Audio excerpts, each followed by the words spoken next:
अधिक महिन्यामध्ये ह्या 5 गोष्टी केल्यास तुमचे भाग्य उजळेल. श्री स्वामी समर्थ. हर हर महादेव. अधिक मास साधारणपणे दर 3 वर्षांनी एकदा येतो. याला पुरुषोत्तम मास असेही म्हणतात. यावेळी सन 2026 मध्ये आणि हिंदू पंचांगानुसार वर्ष 2083 मध्ये अधिक मास ज्येष्ठ महिन्यात येईल. दरवर्षी सौर वर्ष 365 दिवस आणि चंद्रवर्ष 354 दिवस यांच्यामध्ये 10 ते 11 दिवसाचा फरक असतो. हा फरक 3 वर्षात साधारणपणे 1 महिन्यापर्यंत 33 दिवस वाढतो. ही तफावत भरून काढण्यासाठी आणि दोन्ही पंचांगामध्ये सुसंवाद साधण्यासाठी एक अतिरिक्त महिना जोडला जातो, ज्याला आपण अधिक मास म्हणतो. सन 2026 मध्ये अधिक मास कधीपर्यंत असेल? सुरुवात 17 मे 2026 रविवार, समाप्ती 15 जून 2026 सोमवार. अधिक मासात काय करावे आणि काय करू नये? या वर्षी हा महिना ज्येष्ठ महिन्यात येत आहे, म्हणून याला अतिरिक्त ज्येष्ठ महिना म्हटले जाईल. धार्मिक दृष्ट्या ह्या महिन्यात शुभ कार्य जसे की विवाह, मुंडन किंवा गृहप्रवेश निषिद्ध आहे, परंतु पूजा आणि दानाचे फळ अनेक पटीने वाढते.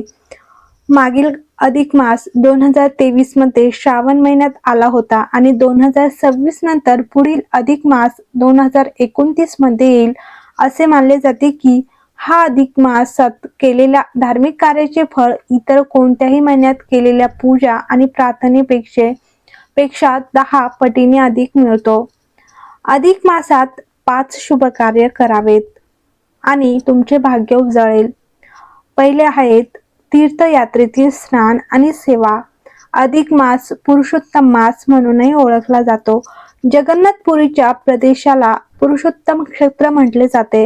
हे श्री क्षेत्र श्री पुरुषोत्तम क्षेत्र, शाक क्षेत्र, नीलाचल, नीलगिरी आणि श्री जगन्नाथपुरी ह्या नावांनीही ओळखले जाते. पुराणांमध्ये याला पृथ्वीचे वैकुंठ म्हटले जाते. पुरुषोत्तम महिन्यात येथे भेट देणे शुभ मानले जाते. जर तुम्ही जगन्नाथाला भेट देऊ शकत नसाल तर जवळच्या तीर्थक्षेत्रामध्ये स्नान करा. गंगा किंवा इतर पवित्र नद्यांमध्ये स्नान करणे आणि मंदिरांमध्ये सेवा करणे हे देखील अत्यंत शुभ मानले जाते.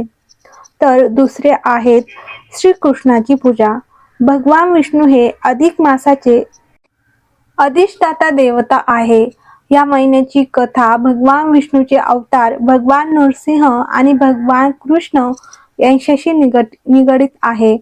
त्यामुळे या महिन्यात या दोघांची पूजा केल्याने सर्व प्रकारची संकटे दूर होतात. या महिन्यात भगवान श्रीकृष्ण भगवद्गीता, श्रीराम कथा आणि गजेंद्र मोक्ष कथेचे पठण तसेच भगवान विष्णूच्या श्री नृसिंह रूपाची पूजा यांना विशेष आदर दिला जातो. या महिन्यातील पूजेचे स्वतःचे असे महत्त्व आहे. जे या महिन्यात उपवास, पूजा आणि प्रार्थना करतात ते सर्व पापांपासून मुक्त होतात आणि वैकुंठ प्राप्त करतात. तर 3 नंबरला आहेत अखंड दीप.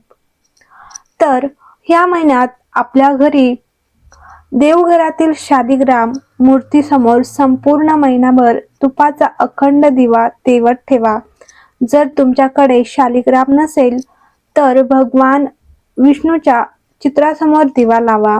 ह्या शुभ प्रथेमुळे मागील सर्व जन्मातील पापांचे क्षालन होते, ज्यामुळे सुख, शांती आणि समृद्धीचे जीवन लाभते. ह्या महिन्यात देवाला दिवे आणि ध्वज दान करणे देखील अत्यंत पुण्यकारक मानले जाते. चौथे आहेत धार्मिक ग्रंथांचे वाचन. या महिन्यात पुरुषोत्तम महात्म्याचे पठण करणे देखील अत्यंत फलदायी ठरते.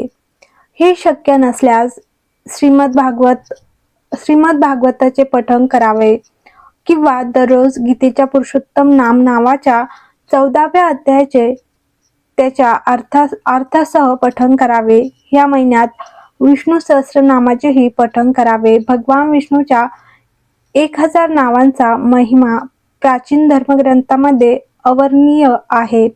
प्राचीन तत्वानुसार ह्या महिन्यात यज्ञ आणि हवन करण्याव्यतिरिक्त श्रीमद देवी भागवत, श्रीमद भागवत पुराण, श्री विष्णू पुराण आणि भविष्योत्तर पुराण यांचे श्रवण, वाचन आणि चिंतन करणे विशेष फलदायी ठरते. 5 नंबरला आहे उपवास आणि व्रत. या महिन्यात उपवास करणाऱ्यांनी दिवसातून फक्त एकदाच भोजन करावे. आहारात गहू, तांदूळ, जव, हिरवे मूग, तीळ, भटवा, वाटाणे, राजगिरा, काकडी, केळे, आवळा, दूध, दही, तूप, आंबा, हिरडा, पिंपळ, जिरे, सुंठ, सैदव, मीठ, चिंच, सुपारी, तुती, मेथी इत्यादींचा समावेश असतो. मांसमध्ये तांदळाचा कोंडा, उडीद, मोहरी, मसूर, मुळा, कांदा, लसूण, शिळे अन्न, मादक पदार्थ इत्यादी खाऊ नयेत.